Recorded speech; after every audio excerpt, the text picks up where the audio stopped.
Hello guys, welcome back to my channel. हम लोग इस टाइम प्रारंभिक शिक्षा के नवीन प्रयास सब्जेक्ट का फर्स्ट चैप्टर जो कि है प्रारंभिक शिक्षा के सार्वभौमिकीकरण हेतु संवैधानिक प्राविधान एवं प्रतिबद्धताएं एवं बाल अधिकार, तो हम लोग इसके सारे क्वेश्चंस देख रहे थे, पूरा चैप्टर तैयार कर रहे थे। तो इसमें मैंने आपको बताया था कि इसमें मैंने कुछ क्वेश्चंस लिए हुए हैं जो कि प्रीवियस ईयर भी हैं और जो भी आगे आ सकते हैं, आने वाले एग्ज़ाम में जो आ सकते हैं, मैंने वो भी ऐड किए हुए हैं इसमें। तो क्वेश्चन 1 से लेकर क्वेश्चन 9 तक हमें प्रिपेयर करना था। तो हम लोगों ने पिछले 2 वीडियोज़ में पार्ट 1 और पार्ट 2 में हमने क्वेश्चन 1 से लेकर क्वेश्चन 6 तक हम लोगों ने तैयार कर लिया है और बहुत ही अच्छी तरीके से याद भी कर लिया है। अगर आप लोगों ने वाला वीडियोस नहीं देखा है तो मैं उसकी लिंक आपको नीचे डिस्क्रिप्शन में आपको डाल दूंगी, तो आप वहाँ से देख सकते हैं।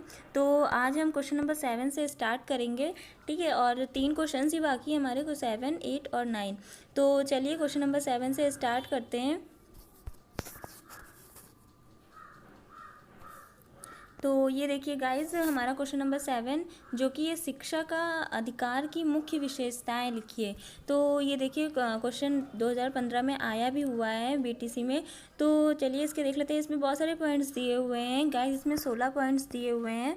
तो ज़रूरी नहीं है गाइज कि हमें ये 16 के 16 पॉइंट्स हम लोग को याद करने हैं, क्योंकि इसमें विशेषता पूछी है। अगर हम इसमें कुछ कम भी लिखेंगे तब भी कोई इसमें कोई प्रॉब्लम नहीं होगी, क्योंकि हमसे एग्ज़ाम में खुद ही केवल 50 शब्दों में पूछा जाता है, ठीक है।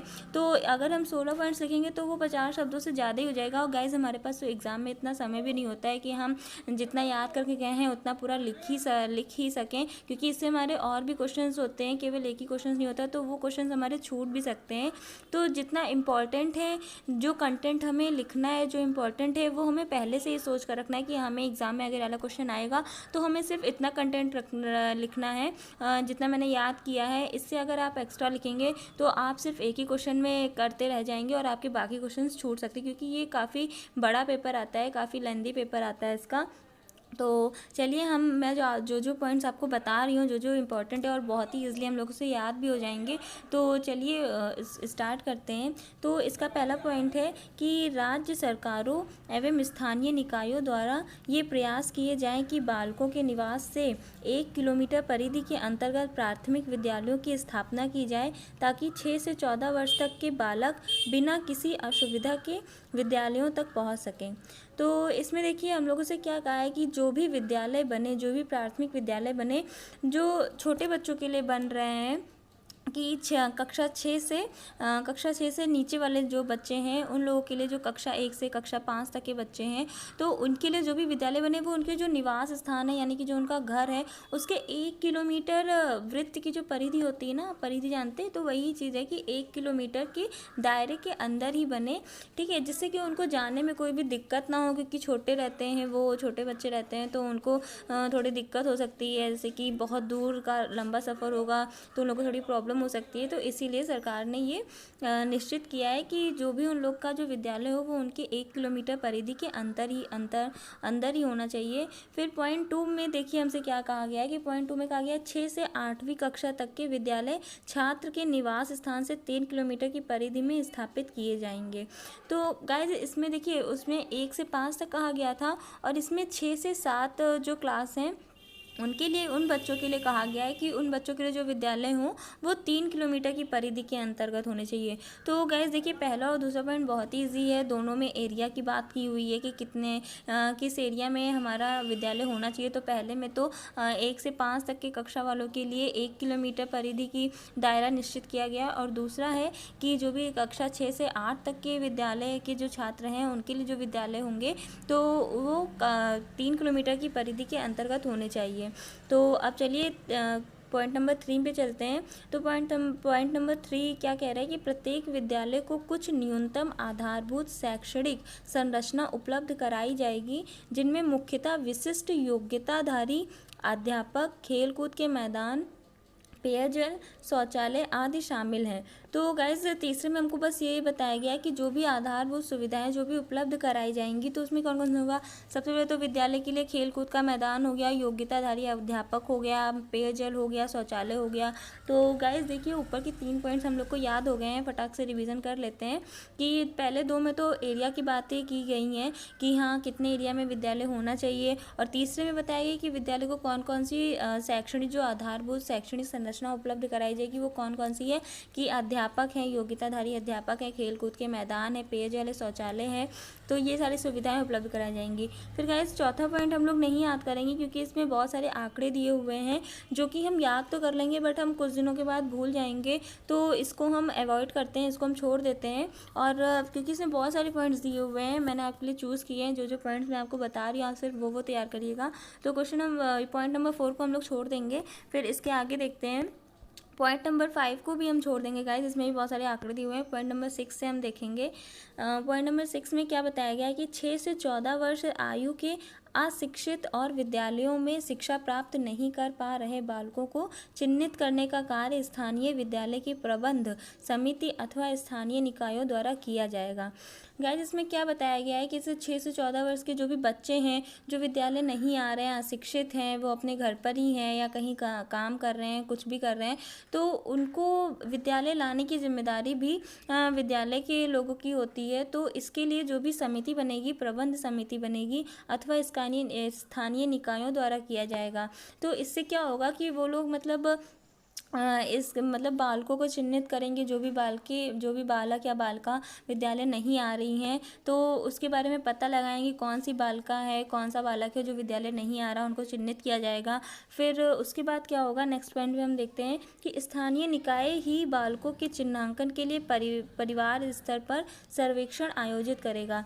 इस प्रकार सर्वेक्षण नियमित रूप से आयोजित किए जाएंगे। इससे प्राथमिक शिक्षा से वंचित बालकों का चिन्हांकन करने में मदद मिलेगी।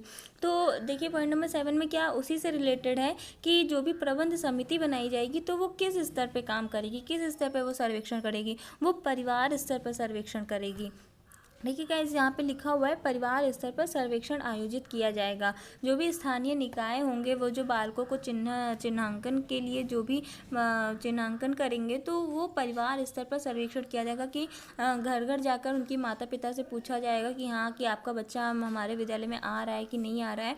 तो इससे क्या होगा कि इससे हम लोग को पता चल पाएगा कि कौन सा बालक विद्यालय आ रहा है, कौन सा बालक विद्यालय नहीं आ रहा है। तो इससे क्या हम लोग को मदद मिलेगी, प्राथमिक शिक्षा में जो भी वंचित बालकों का चिन्हांकन करने में हमको मदद मिलेगी। तो गाइस 2 पॉइंट हमको और याद हो गए कि एक पॉइंट में हमको बताया गया है कि 6 से 14 वर्ष तक के जो बच्चे जो अशिक्षित हैं, जो विद्यालय नहीं आ रहे हैं, तो उनके लिए स्थानीय निकायों या स्थानीय विद्यालय की प्रबंध समिति अथवा स्थानीय निकायों द्वारा किया जाएगा, उन बालकों को चिन्हित किया जाएगा। और इसी से रिलेटेड अगला पॉइंट है कि स्थानीय निकाय ही बालकों के चिन्हांकन के लिए परिवार स्तर पर सर्वेक्षण आयोजित होगा, जिससे कि हमको मदद मिलेगी, प्राथमिक शिक्षा से वंचित बालकों का चिन्हांकन करने में हमको मदद मिलेगी। ठीक है गाइज, तो ये 2 पॉइंट्स हम लोग को और याद हो गए।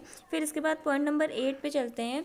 तो इसमें देखिए क्या कहा गया है कि निजी क्षेत्र के प्रत्येक विद्यालय से 25% स्थान कमज़ोर वर्ग के विद्यालयों के लिए आरक्षित किए जा सकेंगे और उनसे वही शुल्क लिया जाएगा जो सरकारी विद्यालय के समकक्ष छात्रों से लिया जाएगा। तो गाइस अगर आपने मेरी पार्ट 1 वाली वीडियोस देखी होगी इसी चैप्टर की, तो मैंने आपको उसमें बताया था, उसमें एक क्वेश्चन था कि विद्यालय के दायित्व तो क्या हैं बच्चों को लेकर। ठीक है, उसमें ये क्वेश्चन था, तो मैंने उसमें आपको ये बताया हुआ था कि 25% जो भी निजी विद्यालय हैं या जो विशेष श्रेणी के विद्यालय हैं, तो उनमें जो आर्थिक रूप से जो निर्बल बच्चे हैं, जो आर्थिक रूप से कमज़ोर हैं बच्चे, तो उनके लिए क्या होता है कि पहली कक्षा में 25% की सीट आरक्षित कर दी जाती है। तो और उसका खर्च कौन उठाता है, उसका खर्च राज्य सरकार वहन करती है। तो यही चीज़ इसमें बताया गया। अगर आपने वहाँ पर अच्छे से याद किया होगा तो आपको यहाँ पे कोई भी दिक्कत नहीं होगी कि इसमें बस यही बताया गया कि निजी क्षेत्र के जो प्रत्येक विद्यालय हैं उनसे 25% स्थान कमज़ोर वर्ग के विद्यार्थियों के लिए आरक्षित किए जा सकेंगे और उनसे वही शुल्क लिया जाएगा जो सरकारी विद्यालय के समकक्ष छात्रों से लिया जाता है। ठीक है। तो अगला पॉइंट हमारा क्या है, पॉइंट नंबर 9, कि इस आयु वर्ग के किसी भी बालक को आयु प्रमाण पत्र के अभाव में प्राथमिक शिक्षा पूर्ण होने तक विद्यालय से निष्कासित नहीं किया जा सकेगा। तो गाइज मैंने आपको पार्ट 1 वाली वीडियो में ये भी बताया था, और ये सब विद्यालय के दायित्व तो जो भी हैं बच्चों के, जो अधिनियम में जो विद्यालय के दायित्व तो लिखे गए हैं बच्चों के प्रति, उसी में ये सारी चीज़ें लिखी हुई हैं। और मैंने इसको आपको बहुत ही अच्छी ट्रिक से बताया था कि हाँ, बच्चा जब प्रवेश के लिए जाएगा तो वो अपनी फॉर्म में अपनी जन्म तिथि लिखेगा। अगर आपने नहीं देखा है वो वीडियो, तो वो वीडियो प्लीज़ जाकर आप देखिएगा, उसमें मैंने बहुत अच्छे से याद करवाया है। तो इसमें क्या कहा गया है कि जो भी बालक है, तो अगर उसके पास जो उसकी जन्म प्रमाण पत्र नहीं है, क्योंकि हमारे यहाँ सरकारी स्कूलों में जब भी बच्चों का जन्म लिखा जाता है तो उसका जन्म प्रमाण पत्र में जो भी उसका जन्म प्रमाण पत्र होता है उसी से देखकर उसकी आयु निर्धारित की जाती है। यही नियम में लिखा गया है, ठीक है। तो क्या होता है कि अगर किसी बच्चे के पास ये आयु प्रमाण पत्र या जन्म प्रमाण पत्र उसके पास नहीं है तो उसको विद्यालय से निष्कासित नहीं किया जा सकता, ठीक है। और उसको मतलब प्रवेश लेने के लिए उसको मना नहीं किया जा सकता जब तक कि उसकी प्राथमिक शिक्षा पूरी ना हो जाए, ठीक है। तो यही चीज़ इसमें क्वेश्चन पॉइंट नंबर 9 में कहा गया है कि इस आयु वर्ग के किसी भी बालक को आयु प्रमाण पत्र के अभाव में प्राथमिक शिक्षा पूर्ण होने तक विद्यालय से निष्कासित नहीं किया जा सकता। अगर उसके पास होता है आयु प्रमाण पत्र तब तो उसी से निर्धारित हो जाएगा, उसकी आयु लिख दी जाएगी। बट अगर उसके पास नहीं है किसी कारणवश तो तब भी उसको प्रवेश मिलेगा और उसको पूरी प्राथमिक शिक्षा पाने का अधिकार है, उसको विद्यालय से निष्कासित नहीं किया जाएगा। अब गाइज हम लोग पॉइंट नंबर 10 छोड़ देंगे, 11 भी। अब सीधे हम लोग चलेंगे पॉइंट नंबर 15 पर। पॉइंट नंबर 15 क्या है, बहुत ही इजी है गाइस, तभी मैंने इसको लिया हुआ है। पॉइंट नंबर 15 और 16 ये दोनों हम लोग और प्रिपेयर करेंगे। इसमें कहा गया कि शिक्षक द्वारा बालकों को किसी भी प्रकार की शारीरिक मानसिक प्रताड़ना नहीं दी जाएगी। तो इसका क्या मतलब है, ये भी मैंने आपको पार्ट 1 वाली वीडियो में बताया था। अगर आपने वो नहीं देखा है तो गाइज अगर आप वो देखेंगे ना तो आपके बाद के क्वेश्चंस बहुत ही ईजिली से प्रिपेयर हो जाएंगे, क्योंकि आधी चीज़ें वही वापस रिपीट कर करके बताई गई हैं।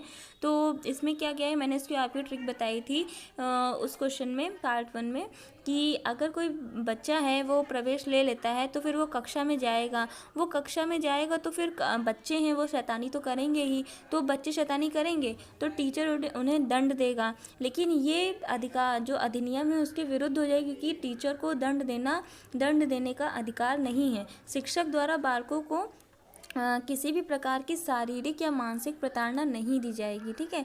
ये चीज़ में बताया गया है। फिर पॉइंट नंबर 9 ये हमारा लास्ट पॉइंट है कि अधिनियम के अंतर्गत निजी ट्यूशन की प्रवृत्ति को निषेधित किया गया है, कि मतलब जो भी निजी ट्यूशन जो टीचर्स वहाँ पढ़ाते हैं उन सबको मना कर दिया गया है, बिल्कुल निषेधित कर दिया गया है कि नहीं, आपको निजी ट्यूशन नहीं पढ़ाना है, जो भी पढ़ाना आप विद्यालय में पढ़ाएंगे, ठीक है। तो ये चीज़ तो देख लेते हैं कि हम लोगों ने कितने सारे पॉइंट्स तैयार किए हैं। हम लोग को बहुत सारे पॉइंट्स तैयार हो गए हैं, इतना इनफ है गाइज। अगर आप इतना लिखते हैं तो आपको पूरे में से पूरे नंबर मिलेंगे।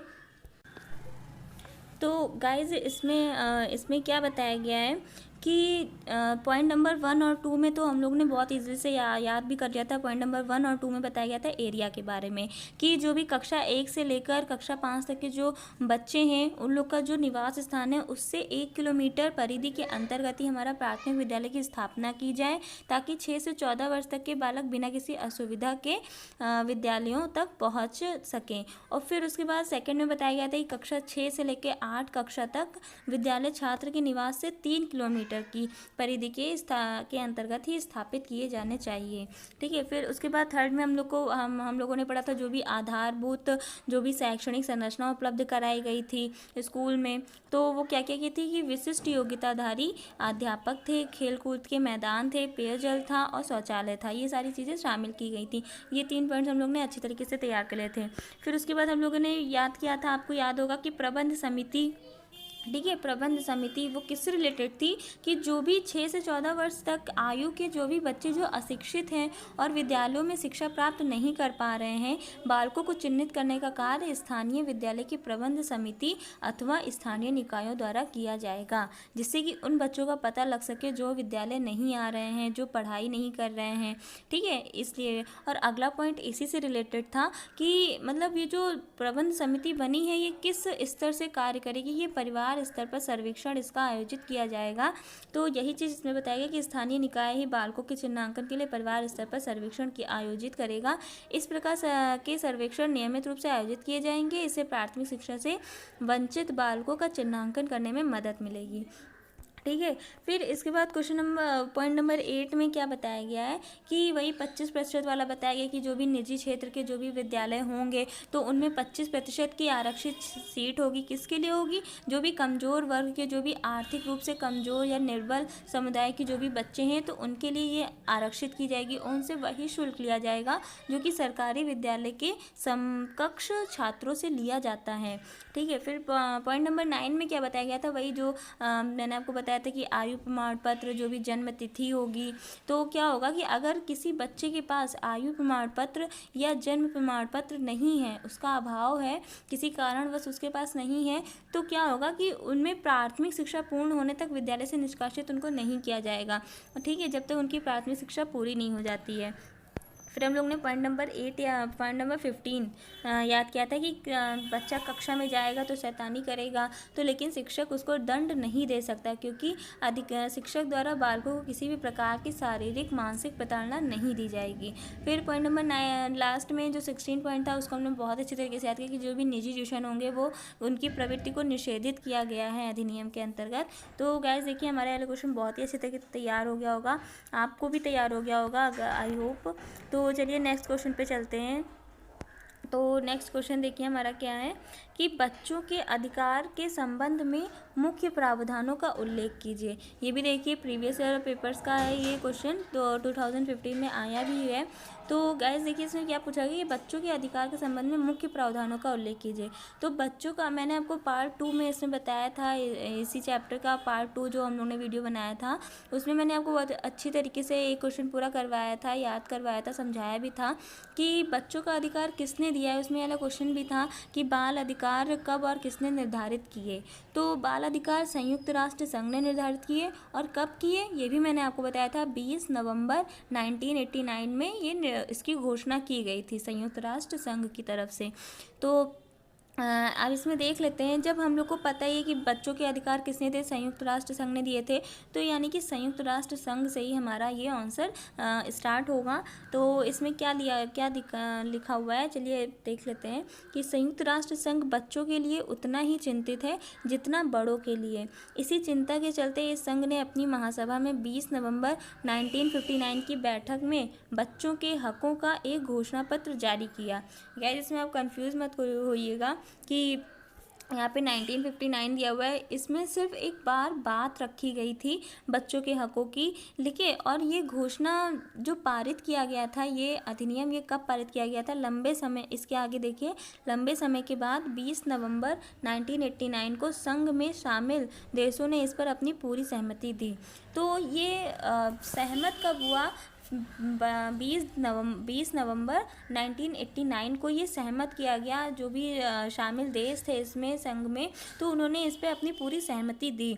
और भारत ने इसको कब अपनाया, भारत ने इसकी घोषणा करी थी 11 दिसंबर 1992 में। कब? 11 दिसंबर 1992 में।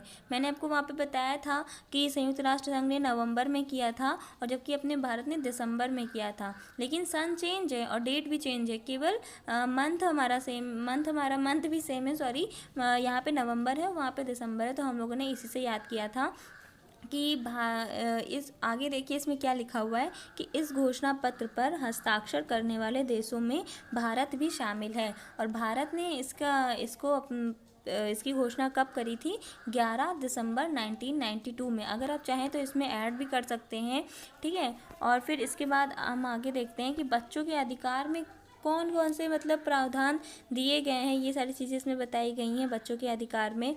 तो चलिए इसमें देख लेते हैं। पहले हम देख लेते हैं कि क्वेश्चन बहुत ही लेंदी दिया हुआ है। मैंने इसी क्वेश्चन देखा, ये क्वेश्चन बहुत ही लेंदी दिया हुआ है। ठीक है। तो इतना लेंदी हमको ना याद करना है ना हमको एग्ज़ाम में लिखना है, क्योंकि इसमें हमारा टाइम भी वेस्ट होगा। और गाइज़ अगर कोई कम भी लिखता है तब भी उसको 2 नंबर मिलेंगे। आप बहुत ज़्यादा लिखते हैं, टाइम वेस्ट करते हैं, तब भी आपको 2 नंबर ही मिलेंगे। तो कोई फ़ायदा नहीं है इतना ज़्यादा लिखने का। जितना कंटेंट इम्पॉर्टेंट है, जितना हमको जो पूछा गया है हमसे, बस हमको वो लिखना है। ठीक है। तो मैं आपको जो जो इसमें बता रही हूँ, जो जो इम्पोर्टेंट है, आप सिर्फ वो याद करिएगा। ठीक है। एक्स्ट्रा कुछ भी मत याद करिएगा। ठीक है। तो चलिए स्टार्ट करते हैं। सबसे पहले तो ऊपर का पैराग्राफ छोड़ दीजिए। ठीक है। बच्चों के अधिकार आप हेडिंग डाल दीजिएगा। फिर उसके बाद आप यहाँ से स्टार्ट करिएगा जहाँ से इम्पॉर्टेंट है। सन 1948 में मानवाधिकारों की घोषणा पत्र के अनुच्छेद 25 में माँ और बच्चे के विशेष संरक्षण और सहायता की ओर ध्यान दिया, जिसे 20 नवंबर 1989 को पारित किया, जिसका अनुसमर्थन भारत सहित 191 देशों ने किया। ठीक है। आपको यहाँ तक तैयार करना है। आपको यहाँ तक तैयार करना है। देशों ने सहमत किया। ठीक है। यहाँ तक तैयार करना है। फिर इसके बाद हम कहाँ से पढ़ेंगे, यहाँ से। इस घोषणा के अनुसार उसकी बुनियादी आवश्यकताएं। ठीक है। तो चलिए देखते हैं। पहले हम लोग इतना याद कर लेते हैं कि सन 1948 में, सन आपको याद करना पड़ेगा। ठीक है। सन 1948 में जो भी अनुच्छेद आया था मानवाधिकारों के घोषणा पत्र के, जो अनुच्छेद 25 था, उसमें क्या कहा गया था कि माँ और बच्चे के विशेष संरक्षण के लिए, उनकी सुरक्षा के लिए और सहायता की ओर ध्यान दिया गया था। माँ और बच्चे के लिए अनुच्छेद 25 इज इक्वल टू माँ और बच्चे के विशेष संरक्षण। ठीक है। ये हम लोग को अच्छी तरीके से याद कर लेना है। तो इसे कब पारित किया गया था? 20 नवंबर 1989 को पारित किया, जिसका अनुसमर्थन भारत सहित 191 देशों ने किया।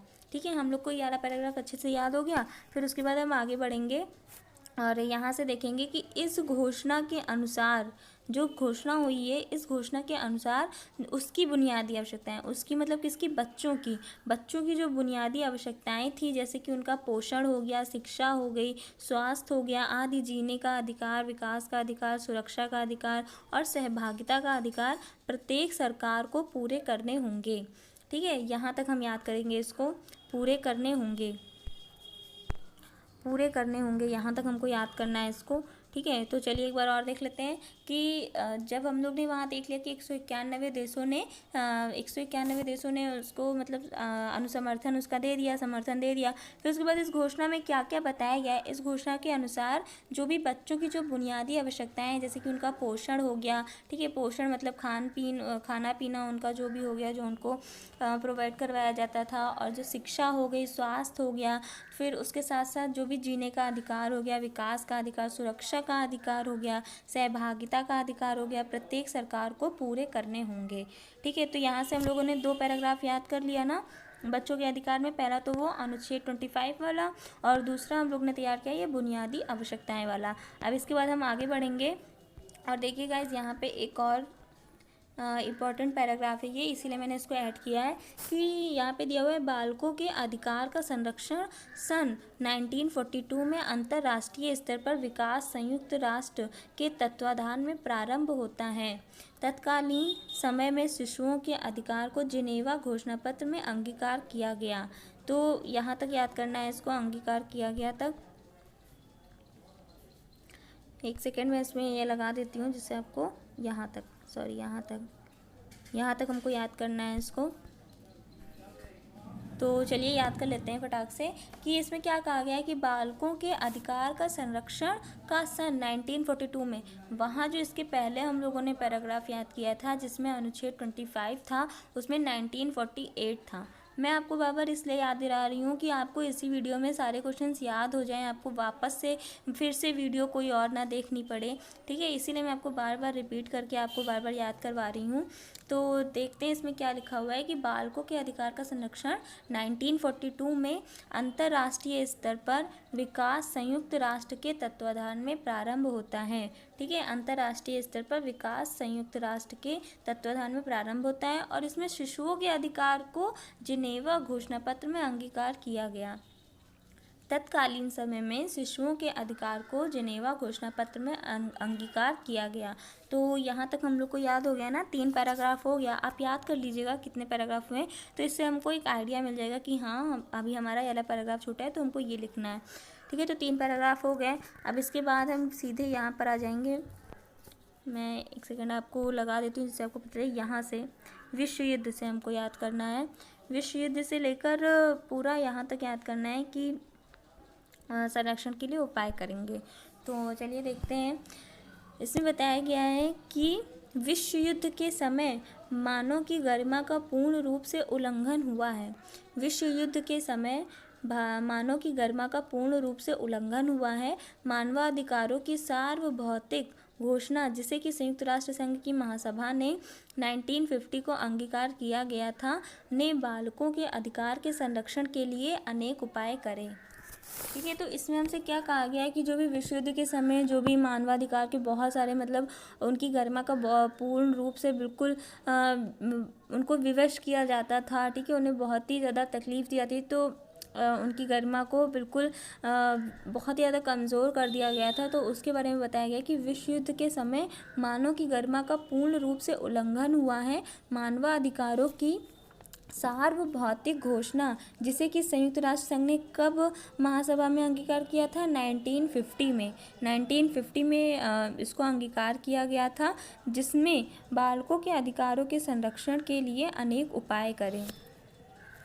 ठीक है गाइज, तो इसमें हमने इसका चौथा पैराग्राफ है शायद ये, हाँ चौथा पैराग्राफ है ये, हम लोगों ने ये भी याद किया है।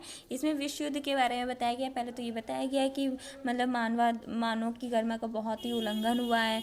फिर उसके बाद बताया गया कि इसके लिए संयुक्त राष्ट्र संघ की महासभा ने 1950 में मानवाधिकारों की सार्वभौतिक घोषणा को 1950 में अंगीकार किया गया था, फिर जिसमें बालकों के अधिकारों के संरक्षण के लिए अनेक उपाय किए गए थे। ठीक है गाइस, फिर उसके बाद बस हमको यहीं तक याद करना है, इसके बाद हमको नहीं याद करना है। बहुत सारे इसमें पैराग्राफ दिए गए हैं और बहुत सारी चीज़ें इसमें बताई गई हैं, बट हमको ये सब कुछ नहीं याद करना है। बस मैंने आपको जितना बताया आप उतना याद करिएगा, और जब आप उसको लिखेंगे ना वो काफ़ी बड़ा हो जाएगा। ठीक है, काफ़ी बड़ा हो जाएगा, क्योंकि हम लोगों ने ऊपर भी इसमें दिया हुआ है, तो आपको केवल 50 वर्ड्स में लिखना है। इसलिए मैं आपको बार बार याद दिलाती हूँ कि आपको एक्स्ट्रा नहीं लिखना, क्योंकि कुछ बच्चे क्या होते हैं कि वो एक ही क्वेश्चन में पूरा क्वेश्चन याद कर लेते हैं, पूरा उसी को अच्छे तरीके से याद कर लेते हैं, फिर दूसरे क्वेश्चन पे इतना ध्यान नहीं दे पाते हैं, जिससे क्या होता है कि उनके क्वेश्चन बहुत सारे छूट जाते हैं एग्जाम में। तो हमें ऐसा नहीं करना है। तो चलिए फटाक से इसको एक बार रिवाइज कर लेते हैं कि इसमें क्या बताया। सबसे पहले तो हम लोगों ने याद किया था कि संयुक्त राष्ट्र संघ ने इसको कब पारित किया था। ठीक है, पहले तो बच्चों के हकों की बात उसने कब करी थी, फिर उसको कब पारित किया था। ठीक है, ये चीज़ में बताया गया है। तो फिर से एक बार देख लेते हैं। संयुक्त राष्ट्र संघ बच्चों के लिए भी उतना ही चिंतित है जितना बड़ों के लिए। इसी चिंता के चलते इस संघ ने अपनी महासभा की 20 नवंबर 1959, सन आप लोग याद कर लीजिएगा अच्छे से कि 20 नवंबर 1959 की बैठक में बच्चों के हकों का एक घोषणा पत्र केवल जारी किया गया था। फिर उसे पूर्ण सहमति से कब लागू किया गया?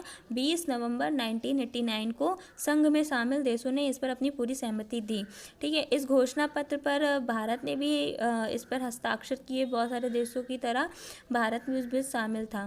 फिर अब इसके बाद बच्चों के अधिकारों की बात करते हैं कि उनके अधिकार किस किस अनुच्छेद में हैं और क्या क्या बताया गया है।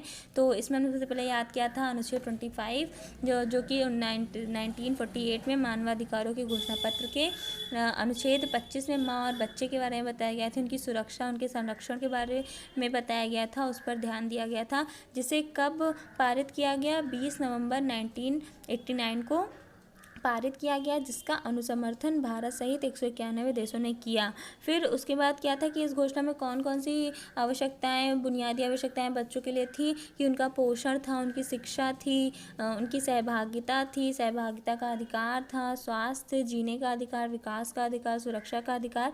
ये सारी चीज़ें प्रत्येक सरकार को पूरे करनी होंगी। ठीक है, फिर उसके बाद हम लोगों ने याद किया था कि ये जो भी जिनेवा घोषणा पत्र था, हम लोगों ने वो याद किया था कि बालकों के अधिकार का संरक्षण 1942 में अंतर्राष्ट्रीय स्तर पर विकास संयुक्त राष्ट्र में के तत्वाधान में प्रारंभ होता है। तत्कालीन समय में शिशुओं के अधिकार को जिनेवा घोषणा पत्र में अंगीकार किया गया। ठीक है, अंगीकार किया गया, बस यहीं तक याद करना है। फिर उसके बाद सीधे विश्व युद्ध के पास आ जाते हैं। फिर उसके बाद हमने विश्व युद्ध याद किया था, ये देखिए गाइस यहाँ पर है। विश्व युद्ध के समय विश्व युद्ध के बारे में हम लोग याद किया था कि पहले मानव की गरिमा का बहुत ज़्यादा उल्लंघन किया गया। फिर मानव अधिकारों की सार्वभौतिक घोषणा के लिए संयुक्त राष्ट्र संघ की महासभा ने 1950 में इसको अंगीकार किया गया था, जिसमें बालकों के अधिकारों के संरक्षण के लिए अनेक उपाय किए गए थे। तो गाइस देखिए, दूसरा क्वेश्चन भी हमें अच्छी तरीके से याद हो गया। अब हमारा सिर्फ लास्ट क्वेश्चन बचा है, जो कि बहुत ही ईजी है। जिसने मेरे इसके पहले के 2 वीडियोस देखे होंगे तो उसके लिए तो बहुत ही ईजी, क्योंकि मैंने ये सारी चीज़ें उनको पहले वाली वीडियो में बताई थी। तो चलिए मैं फिर से एक बार बता देती हूँ। इसमें अनुच्छेद पूछे गए हैं। सबसे पहला अनुच्छेद है अनुच्छेद 21A, जिसके अंदर ये संविधान के भाग 3 के अंतर्गत मूल अधिकार में निहित है।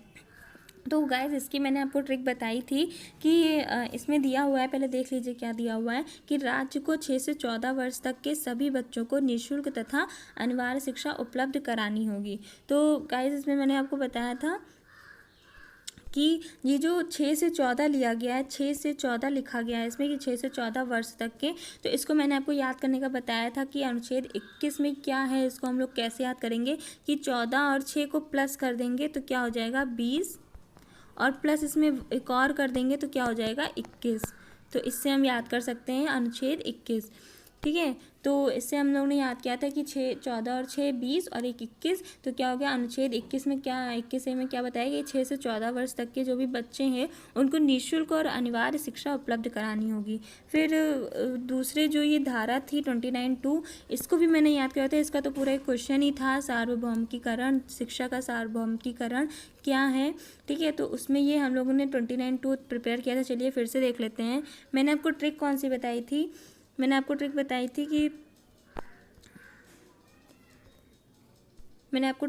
थी कि जो सार्वभौमिकता हम लोग लिखेंगे, सार्वभौमिकीकरण, सार्वभौमिकीकरण।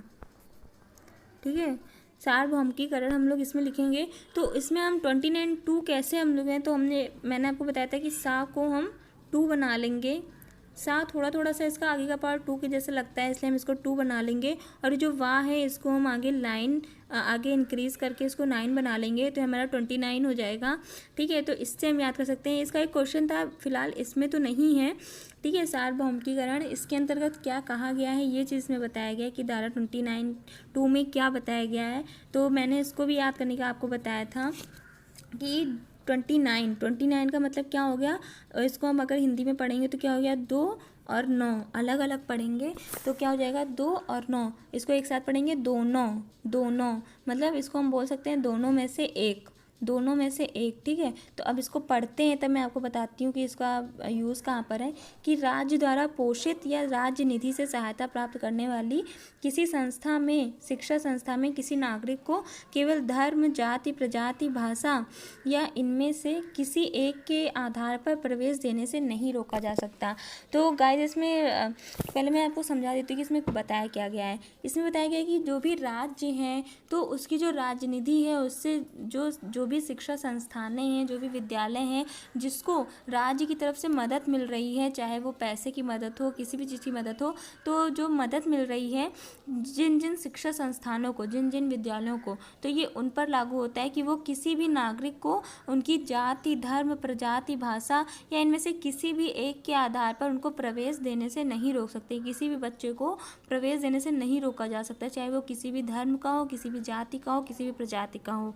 ठीक है, तो इसमें हमने ट्रिक क्या बताई थी मैंने आपको, दोनों में से एक। तो इसमें क्या कहा गया है गाइस कि धर्म, जाति, प्रवेश, भाषा इनमें से किसी एक के आधार पर। तो चाहे हम दोनों में से एक बोले, चाहे हम इन सब में से एक बोले, तो वही चीज़ मैंने आपको बताई कि धर्म, जाति, भाषा मतलब इन सब में से एक, मतलब इन सब में से अगर आपके पास एक भी चीज़ होगी ना तो आपको प्रवेश तो मिलेगा ही मिलेगा। ठीक है, मतलब किसी भी एक के आधार पर भी इनको प्रवेश लेने से नहीं रोका जा सकता, ये चीज़ है। तो चलिए हम नेक्स्ट पे चलते हैं। नेक्स्ट है हमारा धारा 45, जो कि निःशुल्क एवं अनिवार्य शिक्षा, धारा 45। तो धारा 45 में क्या बताया गया, धारा 45 में मैंने आपको एक वर्ड याद करवाया था पिछले वीडियो में कि जैसे धारा 45 आएगा आपको तुरंत याद करना है 10 वर्ष के अंतर्गत। मैंने आपको स्टोरी बताई थी तो उससे हम याद कर सकते हैं। तो वैसे हम लोग को कोड वर्ड क्या था, 10 वर्ष के अंतर्गत। तो इससे हम याद कर लेंगे कि राज्य के इस संविधान के लागू होने के समय से 10 वर्ष के अंतर्गत सभी बच्चों के लिए, जब तक वे 14 वर्ष के नहीं हो जाते, निःशुल्क एवं अनिवार्य शिक्षा प्रदान करने का प्रयास करेगा। मतलब इसमें क्या बताया, किसी भी राज्य में अगर कोई संविधान लागू होता है तो उस समय से लेकर 10 वर्ष तक, उस समय से लेकर 10 वर्ष तक उस 10 वर्ष के अंतर्गत, ठीक है, 10 वर्ष के अंतर्गत यदि कोई भी बच्चा है, अगर वो 14 वर्ष का नहीं होता है, जब तक वो हो नहीं जाता है 14 वर्ष का, तब तक उसको निःशुल्क और अनिवार्य शिक्षा प्रदान करने का पूरा अधिकार है उसको, कि वो निःशुल्क और अनिवार्य शिक्षा प्राप्त करेगा। ठीक है, तो ये चीज़ में बताया गया है। तो गाइज देखिए, हमारा ये लास्ट क्वेश्चन भी प्रिपेयर हो गया। तो इससे हमारे सारे क्वेश्चन प्रिपेयर हो गए बहुत ही अच्छे तरीके से। तो आज की वीडियो हम यहीं तक रखते हैं। फिर इसके बाद मैं आपको जो भी इसका नेक्स्ट चैप्टर है वो मैं आपको बताऊंगी, और इसी तरह धीरे धीरे करते हैं हम लोग पूरा कोर्स कंप्लीट करेंगे। गाइस बिलीव मी, मैं आपको पूरा कोर्स कंप्लीट करवाऊंगी, चाहे वो प्रारंभिक शिक्षा के नवीन प्रयास सब्जेक्ट का हो या सामाजिक अध्ययन का हो, किसी का भी हो। मैं धीरे धीरे सारे इसी तरह क्वेश्चन जो भी प्रीवियस ईयर में आए हुए हैं, इंपॉर्टेंट क्वेश्चन है और मतलब जो कि आ सकते हैं, वो सारे क्वेश्चन मैं ऐड करूँगी हर बार। ठीक है, जिससे कि आपका एक भी क्वेश्चन छूटे ना, और मैं आपको इतनी अच्छे तरीके से याद करवाऊंगी कि आपको इसी वीडियो में सारे क्वेश्चन प्रिपेयर हो जाएंगे। ठीक है, आपको मतलब बाद में याद करने की ज़रूरत ही नहीं पड़ेगी। तो अगर आपको मेरी वीडियो अच्छी लगी हो गाइस, तो प्लीज़ लाइक का बटन दबा दीजिएगा और सब्सक्राइब कर दीजिएगा मेरे चैनल को, और सब्सक्राइब बटन के बगल में बेल बटन होगा तो उसको भी आप हिट कर दीजिएगा। ठीक है, अगर आपको कोई भी कमी लग रही हो मेरी वीडियोज़ में, ठीक है, तो आप उसको सजेशन के लिए प्लीज़ उसमें कमेंट में कोई भी सजेशन लिख दीजिएगा, मैं उसको ज़रूर अप्लाई करूँगी। ठीक है, तो आज के लिए सिर्फ इतना ही। Thank you so much guys, please